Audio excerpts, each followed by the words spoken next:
बच्चों, कैसे हैं आप? उम्मीद करती हूँ आप बढ़िया और एकदम मज़े में होंगे। बच्चों, आज हम पढ़ेंगे शब्द विचार के बारे में। तो बच्चों, सबसे पहले हम ये जान लें कि शब्द किसे कहते हैं। बच्चों, शब्द वर्णों को मिलाकर बनते हैं। वर्ण इस तरह मिलने चाहिए कि उनका कोई अर्थ निकले। जब वर्णों को मिलाकर कोई अर्थ ना बने तो वह शब्द नहीं होता। जैसे लड़का, कलम, चिड़िया सार्थक शब्द है, अर्थात इनको बोलने से आपको इनका मतलब पता लग रहा है। लेकिन अगर कोई गलत वर्ड बोला जाए, जैसे काड़काल, काड़ला, मलक, तो इसका क्या मतलब है? ये शब्द आपको समझ में नहीं आए ना, तो ये शब्द नहीं है। अतः वर्णों का वह मेल जिसका कोई अर्थ निकले शब्द कहलाता है। जैसे ईंट, पटाखा, मिर्च आदि। सामने 3 चित्र दिए गए हैं आपको। आप चाहे चित्र ना भी देखें, लेकिन इनके शब्द पढ़ने पर आपको समझ में आ जाएगा ये क्या है। ईंट, पटाखा और मिर्च। आइए अब चलें शब्दों के भेद की ओर। तो बच्चों, हिंदी भाषा में शब्दों को 3 आधारों पर वर्गीकृत किया गया है। पहला है स्रोत या उत्पत्ति के आधार पर, दूसरा रचना के आधार पर और तीसरा प्रयोग के आधार पर। तो सबसे पहले पढ़ेंगे हम स्रोत या उत्पत्ति के आधार पर शब्दों के भेद। तो उत्पत्ति के आधार पर शब्दों के 4 भेद हैं। पहला है तत्सम शब्द। हिंदी में अधिकतर शब्द संस्कृत भाषा से आए हैं। वे शब्द जो संस्कृत से हिंदी में आकर अपने मूल रूप में ही प्रयोग हो रहे हैं तत्सम शब्द कहलाते हैं। जैसे अमृत, अग्नि, ग्राम, नृत्य, आरंभ, आदर, आश्चर्य, आक्रमण, ईर्ष्या, ईश्वर, उत्सव, उपयोगी आदि। अच्छा, अब आप बताइए कोई 4 निरर्थक शब्द अर्थात जिसका कोई अर्थ नहीं निकलता है। अब ये कार्य आप स्वयं कीजिएगा। तब तक हम बढ़ते हैं उत्पत्ति के आधार पर शब्द के दूसरे भेद की ओर, जो है तद्भव शब्द। बच्चों, संस्कृत के वे शब्द जो हिंदी में कुछ परिवर्तन के साथ प्रयोग किए जाते हैं तद्भव शब्द कहलाते हैं। जैसे आंख। आंख तद्भव शब्द है, लेकिन इसका तत्सम शब्द है अक्षी। आग तद्भव शब्द है, तत्सम शब्द अग्नि।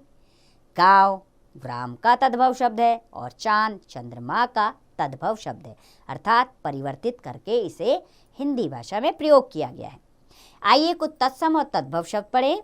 जैसे अंधेरा तद्भव शब्द है, इसका तत्सम है अंधकार। आम का तत्सम आम्र।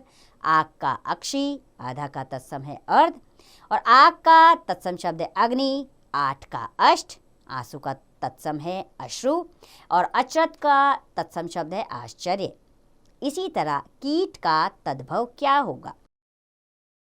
कीट अर्थात बताइए इसका तद्भव क्या होगा? इसका जानने का प्रयास कीजिएगा आप।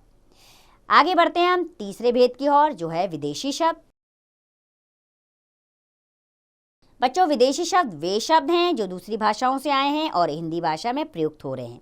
अर्थात हिंदी एक बहुत ही दयालु भाषा है, इसमें अनेक विदेशी शब्द आते हैं। ऐसे ही शब्द विदेशी शब्द कहलाते हैं। जैसे कि अरबी भाषा के शब्द जैसे ईमान, किताब, एहसान, खत्म, जिला, तहसील, नखत, कालिक, बुनियाद, महजब आदि। इसी तरह फारसी के शब्द भी आते हैं, जैसे अगर, अमरूद, आराम, आफत, आमदनी, आवारा, आसमान, आईना, कारीगर, कुर्ता, खुश, गंदा, गवाह, चालाक, जलेबी आदि। और तुर्की के शब्द भी आते हैं इसमें हिंदी भाषा में, जैसे काबू, कुली, कैंची, चाकू, चिक, चेचक, चम्मच, तोप आदि। चीनी शब्द भी आते हैं।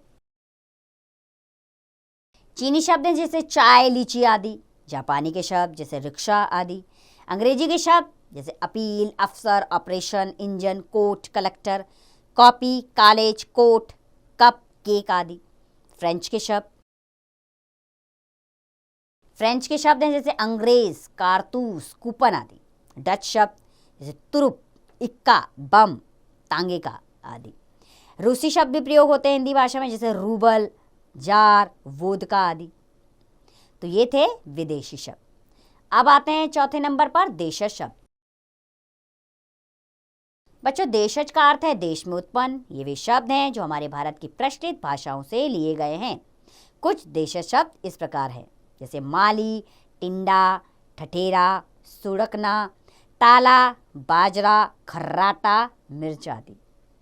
अब बढ़ेंगे हम रचना के आधार पे शब्दों के भेद की ओर। ये 3 भेद होते हैं इसमें, रूढ़ शब्द, यौगिक शब्द और योग रूढ़ शब्द। तो सबसे पहले पढ़ेंगे रूढ़ शब्द के विषय में। वे शब्द जिनके टुकड़े नहीं किए जा सकते रूढ़ शब्द कहलाते हैं, जैसे जूता, शेर, लकड़ी, माथा, रोटी आदि। दूसरे तरह के शब्द होते हैं यौगिक शब्द। वे शब्द जो 2 शब्दों से मिलकर बनते हैं यौगिक शब्द कहलाते हैं, जैसे पाठशाला, पाठ और शाला 2 शब्दों से मिलकर बना है। कामचोर, काम और चोर से मिलकर बना। बैलगाड़ी, बैल और गाड़ी से मिलकर बना। तीसरे तरह के शब्द होते हैं योगरूढ़ शब्द। वे शब्द जो यौगिक शब्दों की तरह बनते हैं लेकिन एक विशेष अर्थ में प्रयोग होने लगते हैं योग रूढ़ शब्द कहलाते हैं, जैसे चार पाई, इसमें चार और पाई 2 शब्द है। अर्थ 4 पैरों वाली कोई वस्तु, किसका, 4 का मतलब, और विशेष अर्थ होता है खाट। तीसरे तरह के होते हैं बच्चों प्रयोग के आधार पर शब्दों के भेद। ये 2 होते हैं, पहले होते हैं विकारी, दूसरे अविकारी। तो सबसे पहले पढ़ेंगे विकारी शब्द के बारे में। विकारी अर्थात परिवर्तित होने वाले, अर्थात वे शब्द जिनके रूप में वचन, लिंग, कारक, काल, पुरुष आदि के कारण विकार यानी परिवर्तन होता है, वे विकारी शब्द कहलाते हैं। संज्ञा, सर्वनाम, विशेषण और क्रिया ये विकारी शब्द है, अर्थात इनमें परिवर्तन होता है। दूसरे होते हैं अविकारी शब्द। अविकारी अर्थात जिसमें परिवर्तन नहीं होता, अर्थात वे शब्द जिनके रूप में कोई परिवर्तन नहीं होता वे अविकारी शब्द कहलाते हैं। इनका दूसरा नाम अवयव भी है, क्योंकि ये तो ना तो घटते हैं और ना ही बढ़ते हैं। क्रिया विशेषण, समुच्चय बोधक, संबंध बोधक और विस्मयादि बोधक अविकारी शब्द हैं। तो आइए बच्चों एक बार इस पाठ को दोहरा लेते हैं। बच्चों, वर्णों का सार्थक समूह शब्द कहलाता है। शब्द को 3 आधारों पर वर्गीकृत किया जाता है, स्रोत के आधार पर, रचना के आधार पर और प्रयोग के आधार पर। स्रोत के आधार पर शब्द 4 प्रकार के होते हैं, तत्सम, तद्भव, विदेशी और देशज। रचना के आधार पर शब्द 3 प्रकार के होते हैं, रूढ़, यौगिक व योग रूढ़ शब्द। और प्रयोग के आधार पर शब्द 2 प्रकार के होते हैं, विकारी और अविकारी शब्द। तो बच्चों, ये पाठ आपको अच्छे से समझ में आया होगा, ये मुझे पूरी तरह उम्मीद है।